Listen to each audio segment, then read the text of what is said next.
Okay, I'm going to go over a new part to the Intro to Warrior for Classic video. In this video, I'm going to be talking about a few different things. One of them is going to be key bindings, how to bind your keys, warriors in a special circumstance where your abilities change depending on what stance you're in. So that can make it difficult for a lot of people to figure out, hey, what am I supposed to key bind where, and how do I fit all this on my action bars?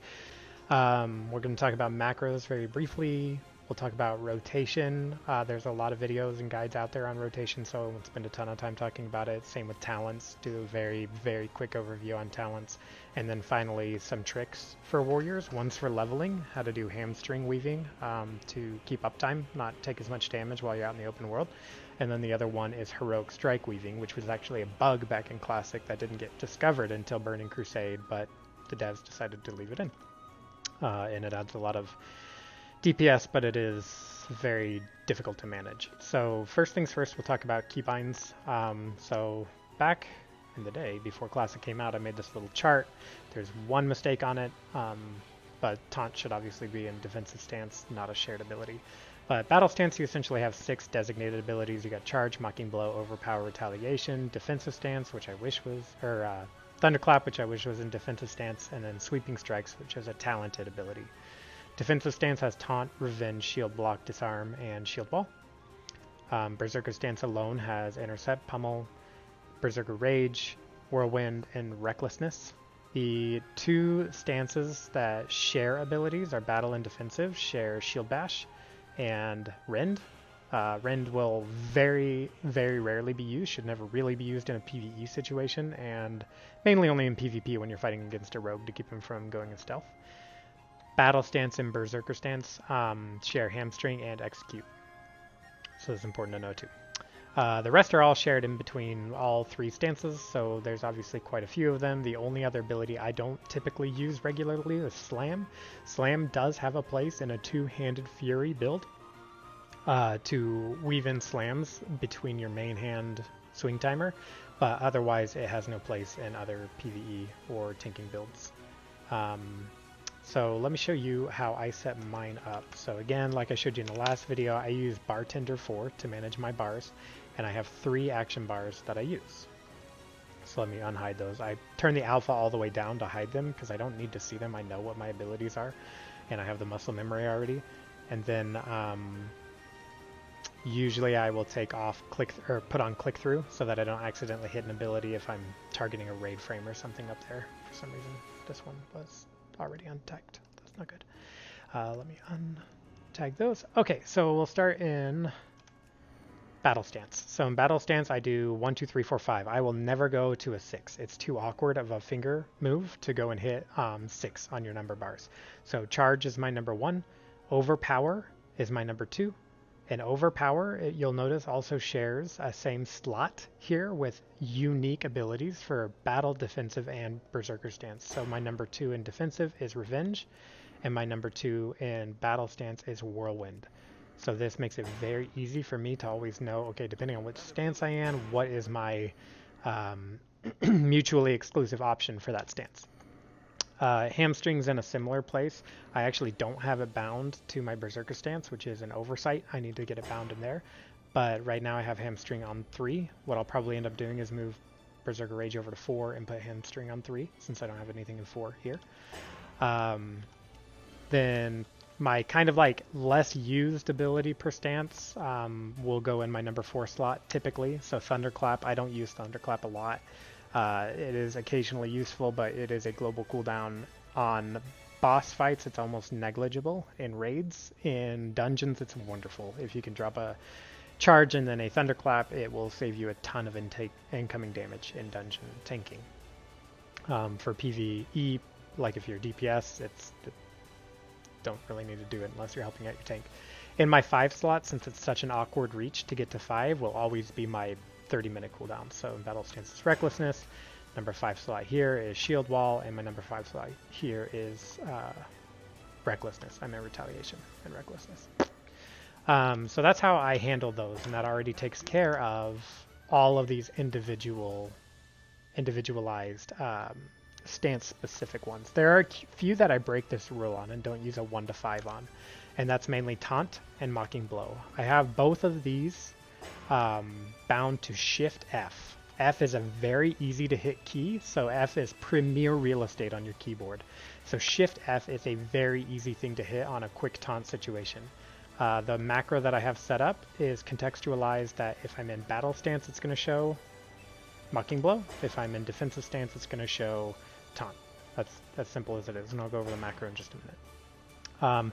Next is my general action bar. This is for stuff that is a prime real estate on my keyboard. Right now it's not exactly set in stone, but the big ones are Q and E. You do not need turning. Keyboard turning is typically a no-no for every single class in the game. There's no reason you should be hitting Q or E to turn your character. You should always be clicking your right mouse button, and you should be controlling your vision with that. Your fingers should pretty much be glued to that mouse button no matter what. It's much easier on your ergonomic body mechanics just to click off your, or to turn off your mouse, not on your keyboard. So that frees up Q and E. For most DPS classes, you don't want to backpedal S. That would be another prime real estate. All you would really want are your strafes that you can keep. And obviously your forward button.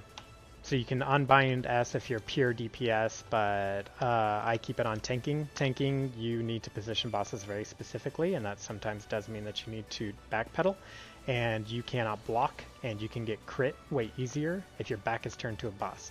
So I'm never going to turn my back and position a boss like that and then turn back. That can be a one-shot, so I have to backpedal in that case. So I keep S bound. But Q and E are prime real estate, and for me I use Heroic Strike and Cleave on my Q and E.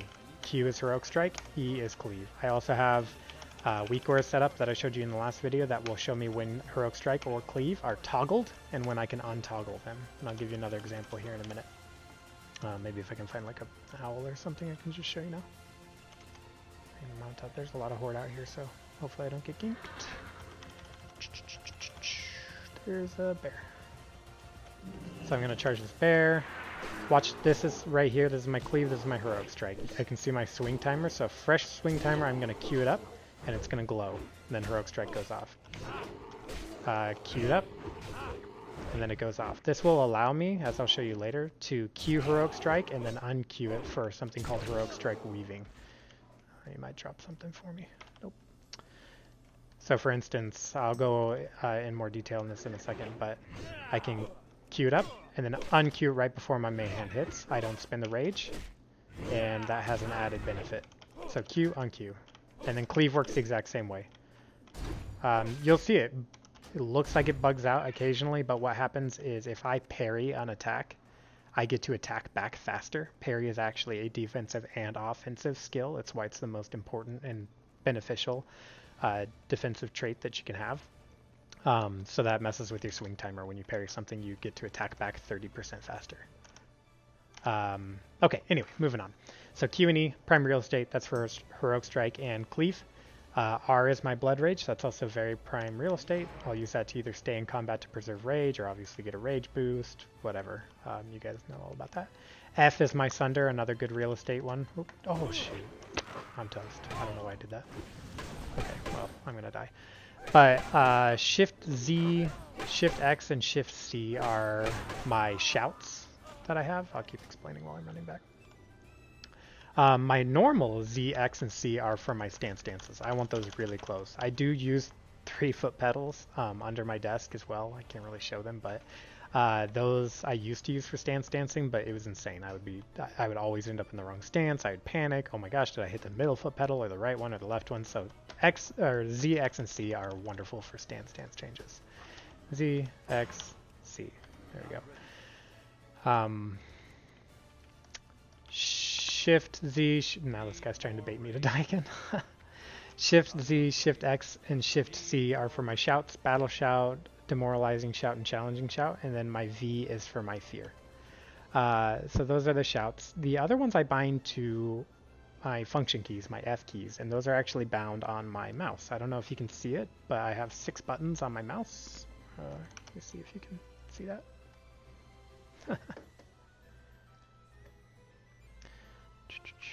Where'd it go? Sorry. Maybe not. 6 buttons there on my mouse and then 2 on the front. So I utilize those and I bind those. So those are really easy because I can click them off my fingers. So my big damage ability here is bound to one of my mouse buttons. Pummel is bound to another, Execute's bound to another, my Last Stand is bound to a really easy one that I can get a boost, my Death Wish is bound to one, and then my macro to change my gear on the fly is also bound to one. If I want to put a shield on, all I have to do is hit my button, my shield, and my one-hander on. If I want to go into dual wield, all I have to do is hit my alt and that same button, and then if I have a two-hander, it would be shift in that button, but I don't have one on me right now. I'll show you that macro in a second too. My shoot is just shift and then scroll wheel up. I just like that it's right there and I can keep scrolling to keep the shooting going if I'm in range and need to shoot. And then finally my mount, it's easy, just my middle mouse button, shift and mount up.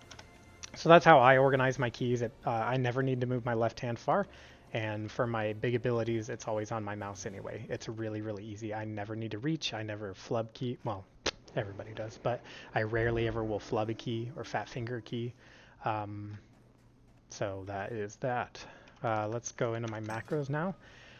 Classic's really bad about the start attack. It will typically not initiate attacking a target unless you right click it in the actual game.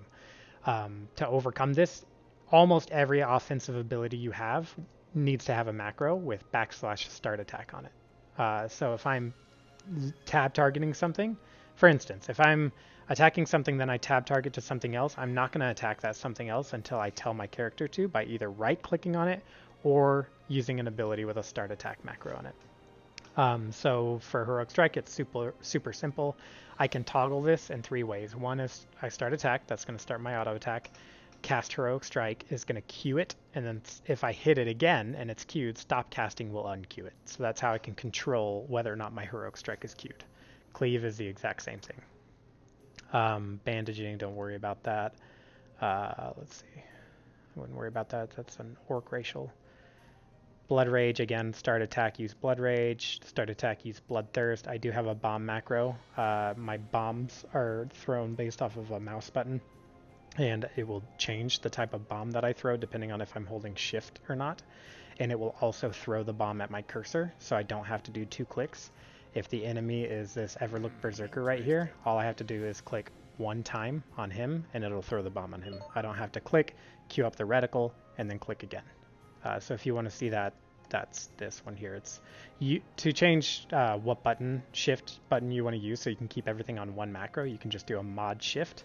And if I'm holding shift, then I throw a thorium grenade. If I'm not, I throw dense dynamite. That simple. I haven't put separate charge on this macro yet, but I probably will.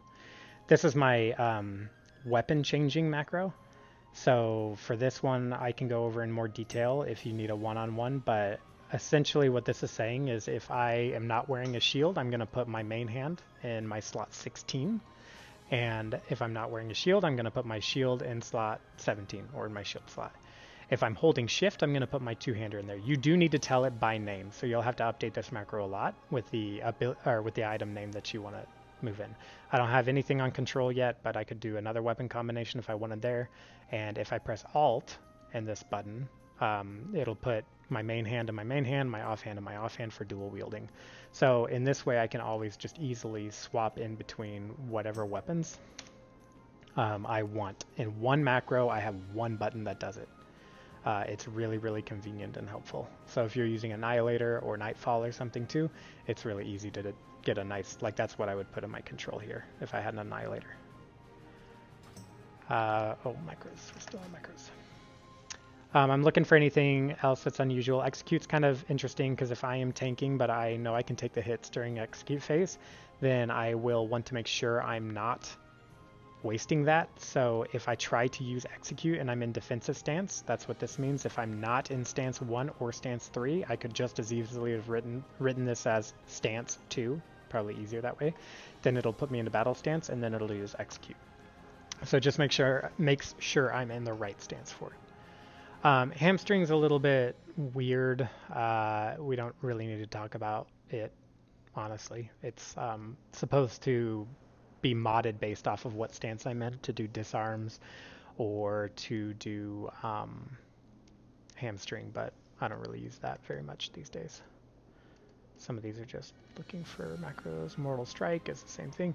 Overpower, I do use a mouse over macro for. If you're not familiar with mouse over macros, I can have this. Oh my gosh, I can't.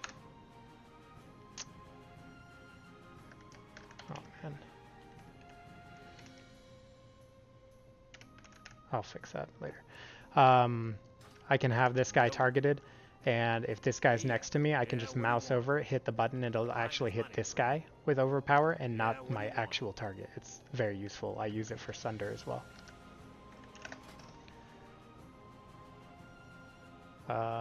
Speaking of Sunder, where are you, Sunder armor?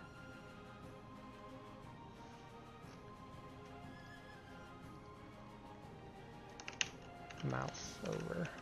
Thanks. Sorry. Next one was a Potion Hellstone one. I actually don't use that one. Rend I don't use. Revenge is another normal one. Just start attack, use Revenge. Shield Bash and Pummel, these are ones that I do use. I want it on one key, as you saw earlier. Whenever I'm in defensive stance, or whenever I'm in battle stance, I have Shield Bash up right here on my F5 button. And whenever I'm in defensive stance, I have it here. And when I'm in Berserker stance, I have it Pummel up. So I want that to be contextual. So what this is saying is if I'm in stance 1 or 2, use Shield Bash. If I'm in stance 3, use Pummel. Start attack no matter what. That's just how that one works. Standard one here. This is like my fishing or shooting macro. My stance, this will... that one I don't use anymore. I used to use that with my foot pedals. Sunder is another mouse over one, pretty simple. Taunt is also another mouse over one. This will say if I'm in stance 1, I'm going to use Mocking Blow. Otherwise, I'm going to use Taunt. And that's really it. They're pretty simple. For Whirlwind, if I'm holding shift and I click this button, it'll automatically put me in Berserker stance. I rarely ever do that. I like the control of just switching to Berserker stance myself and then using Whirlwind. So that's macros in a nutshell. There are other good macros out there, and I have a list, if you ever want to look at it, that I posted on the Warrior Discord that shows tons and tons of background. And I also have a macro list, and it has very, very detailed, complex macros. I tried using them, and it was overload. There's no reason for it. I like driving a manual stick shift, and I like having control over where I am at what time. And using those macros makes it almost like driving an automatic. So I don't have control, but it's definitely more fluid. Let's talk about rotation real quick. I'll get into a fight here, and again, we'll leave this pretty simple. Right now I'm a tank, so I have a specific tank rotation. If I'm tanking a adds, I will probably cheat into Berserker stance to try and push some damage, but that really hinders my threat by quite a big margin. But if I really need to keep threat, I'll stay in defensive stance, and I have a priority listing. One is if I don't have an off tank, I'm going to want to get Demo Shout up, and I'm going to want to try and get Sunders up as fast as I can. If the boss is actually damaging, I'm going to want to keep Shield Block on cooldown. That's when you see this weak aura that pops up.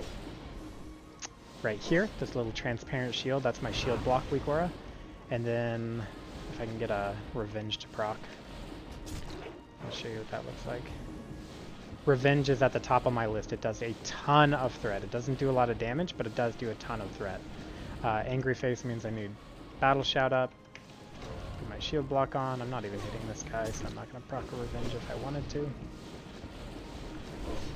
But when Revenge pops up, that's my rotation. So tanking's actually pretty simple and straightforward. I have like the oh crap buttons of Shield Wall and Last Stand.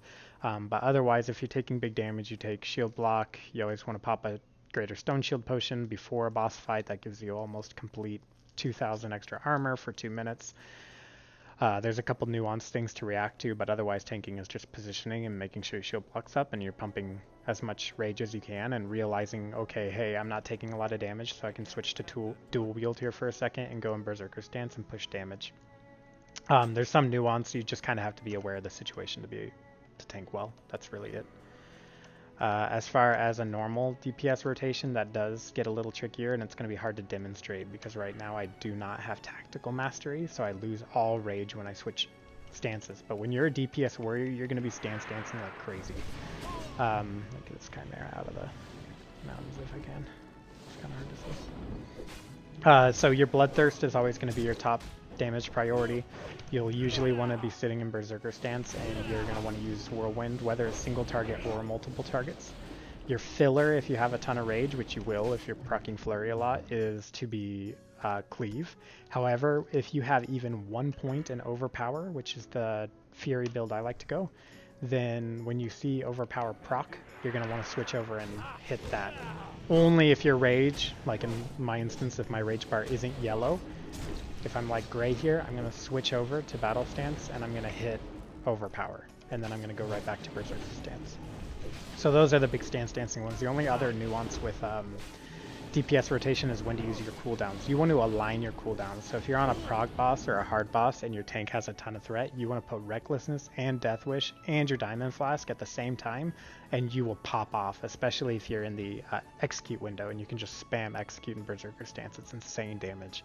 And you should see, if you're at like 15 on the damage charts, you should see yourself at least climb 5 spots easily. That's kind of it. There is a slam build out there too if you're a two-handed Fury. I'm not going to go into that too much, but what it is you have your weapon swing timer up and you want to cast slam in between your weapon swing timer. That way you hit, slam, and then hit, and that's how you're going to maximize your damage with that. And that is also only if your Bloodthirst is on cooldown. Let me see if this doesn't pull both of them. For some reason they're linked. That's fine. Get Battle Shot back up. This is my weapon swing timer in the blue. Only when I'm tanking will I show the enemy swing timer, because that's when I want to know like when to use shield wall or shield block. I never want to pop it at the beginning of an enemy swing timer. I might not get both free blocks off of it in the timer window that I have. So I'm going to wait until like right now, and then I would pop my shield block to make sure that I can get 2 full blocks out of it for free. Let me know if that doesn't make sense and you care. But otherwise, this is my main hand swing timer. So if you're using the slam spec, that's whenever you want to focus on that and get your slam in between that swing timer. And the add-on for that is pretty simple. It's just, I think it's like classic swing timer or something like that. Add-ons. I went over this in the last video too. I don't know. Weapon swing timer. Super easy to find. Okay, that's rotation. Gonna do a really quick one on talents. Right now I'm in a Fury prop build. I actually hate how this build feels. It's a terrible dungeon tanking build, but it is really, really good for a threat on raids, and you don't lose a lot of protection utility here. Your big protection talents that actually keep you alive and mitigating are shield specialization, improve shield block, but only ever 1 point, never more than 1 point. Last stand, obviously, and then defiance, which gives you increased threat gen if you're in defensive stance, and then your toughness, which gives you 10% more armor. Everything below that is utility that you don't really need. The one-hand weapon specialization does very little for you. Conch Blow doesn't even work in raids on most of the trash. Shield Slam is a big hit to not have, especially the better shield and better shield block that you have. But honestly, if you have good attack power and good gear, Bloodthirst is going to do more damage, and therefore not the same, but a good enough amount of threat, because Shield Slam has a ton of extra threat attached onto the top of it. The only real thing that you're missing here is improved taunt. A lot of raid bosses can't be taunted anyway, so it's not a big deal, but it can make a difference on like a Domo type fight or Sulfuron type fight. That 2 seconds actually adds up quick. It is way more important in dungeons whenever you almost have taunt on cooldown when you're multi-tanking mobs. And then the Sunder is a bigger deal if you're an off tank. It's not that big of a deal as a main tank. Again, Sunder's kind of toward the bottom of my priority listing as I'm main tanking. It does do a good amount of threat, but it does not do nearly as much as a Revenge, and at the gear level I'm at, a Bloodthirst. So, or even a Heroic Strike. Maybe it does a little more than that, but I want to get damage out as well, and Sunder doesn't do damage. So that's why I yell at the warriors all the time to everybody do 1 Sunder, get it at 5 stacks, maximize that damage, and then I don't even have to worry about casting it unless I need to fill or dump rage, and for some reason don't want to use Heroic Strike. So that's my level. I'm only down to like 19 points in prot. I have nothing in arms, so this is why people won't go Fury Prot until they have a little bit of gear, because you give up 5% parry, and like I said, parry is the best defensive stat that you have, because it's both defensive and offensive. Fury is pretty self-explanatory. 5% crit. Definitely want, when you're dual wield tanking, you want the extra rage from Unbridled Wrath. That's not a lot. You want to coordinate with your off tank, so either your off tank should be taking Demo Shout and you should be taking Battle Shout, or vice versa, but he should be the one casting Demo Shout, but you need to be on top of Battle Shout if you take improved Battle Shout. Most of the time in a raid you're going to be in the same group, so you guys want to coordinate on that. This one's a little squishy. You can put 1 point in here and put 2 points in improved execute and then get your Sunder. Or you can put 5 points in dual wield spec. I know I'll be dual wield tanking from time to time, so I put 5 in here. It probably would have been wiser if I had done 3 points in here and 2 points in improved execute, but we'll see how it goes. I can always respec later. Enrage is great as a tank because you actually will get crit, so that gives you a lot of damage bonus. Flurry is the reason for a Fury Prop build. If you have good crit, and I do, I have 27% unbuffed in Berserker stance right now, then you're going to crit a lot, especially since you can spam certain things. And Revenge procs a lot, and that counts too. And then that increases your attack speed, so that's where the real threat gen from Fury proc comes. And then Death Wish is also another good threat builder. And then obviously Bloodthirst is fine. It's not as good as Shield Slam for tanking, but you'll get a good amount of threat off of that if you have good attack power. As far as DPS warrior goes, I'll only go briefly into that. It's pretty much the same thing, except you'll get improved execute here. And then in your arms tree, you want to get down to anger management because you'll be standing a lot. So you want to put, oh man, now I'm forgetting. Yeah, you go down to impale. So you put 3. I think you put 2 here, 5, 1, 3, 2, and you're done. Oh, and then I put my 1 extra point in improved overpower. Some people put it in improved heroic strike. I think that's worthless. Improved overpower will put me, for instance, at a 50% crit chance on overpower, which is more than enough. So I want to get that. Last thing I wanted to talk about, which I already kind of covered, is hamstring.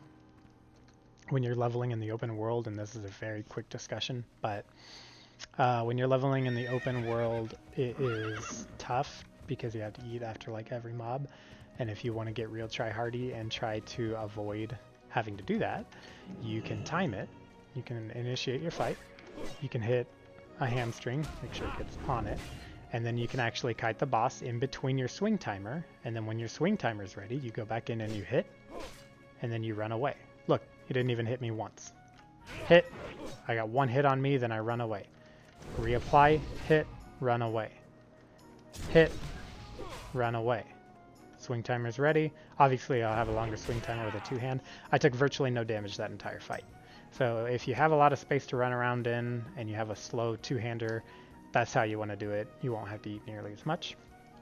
The only other thing to cover, which I already did, is the heroic strike weaving.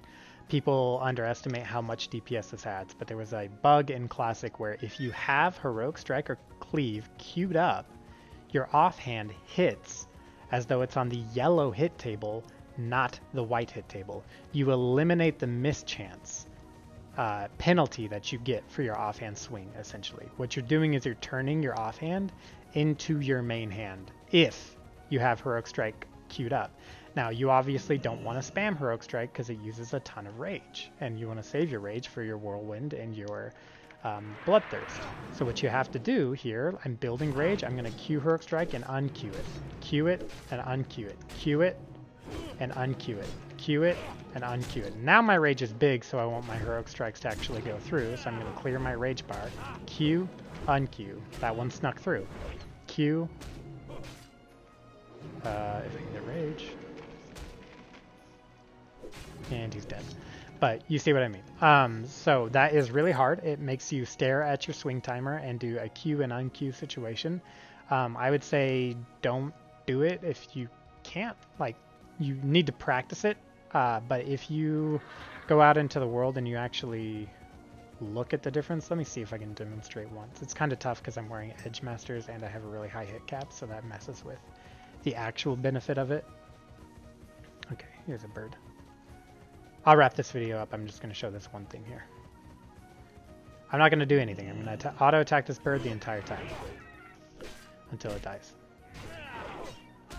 Make sure that this is on current segment.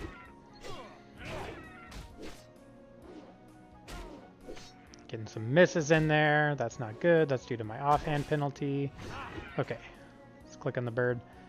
Winter Spring Owl. I missed 5 times on that attempt. If you see that, click. Missed 5 times. I missed 25% of my attacks. Now, if I was actually queuing in Heroic Strike, and again, this is not the same mob, things change. It's fine.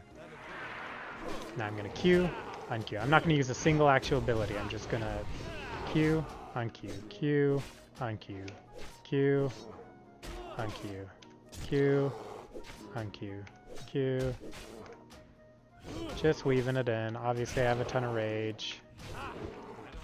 Okay, let's see if that did what I wanted it to do. I missed 1 time, and that that mob actually had more health than the owl did. So I missed 1 time because I had perfect, near perfect queuing of my Heroic Strike. Now extrapolate that over a 3-5 minute boss fight, and you can see how much extra DPS you actually get from that. So I recommend you try and practice that. I can hook you up with all the macros to get that set up and track it just like I do, and you'll add just nutty amount of DPS if you can pull it off in a high pressure raid environment. That's where warriors start to shine. Every warrior is going to do a ton of damage, and the more gear they get, it's almost laughable how good of damage they'll do. But if you want people to be whispering you and saying, how on earth did you do that damage with the gear you have? How on earth are you parsing so high? You're going to want to put in a Heroic Strike weave in there and get really, really good at it. I haven't mastered it during raids. I get a little flustered trying to reposition, make sure I'm doing mechanics and everything. I do it when I can, but I will drop it as soon as I need to focus on something else. But if you can get pure mastery on that, it's amazing. Anyway, that's video 2. Thanks for sticking with it. Video 3, I'm going to talk about stats and stat weights, gear, threat generation, and what does the most threat, and then consumables. But I'm going to save that for another time. Thanks, guys.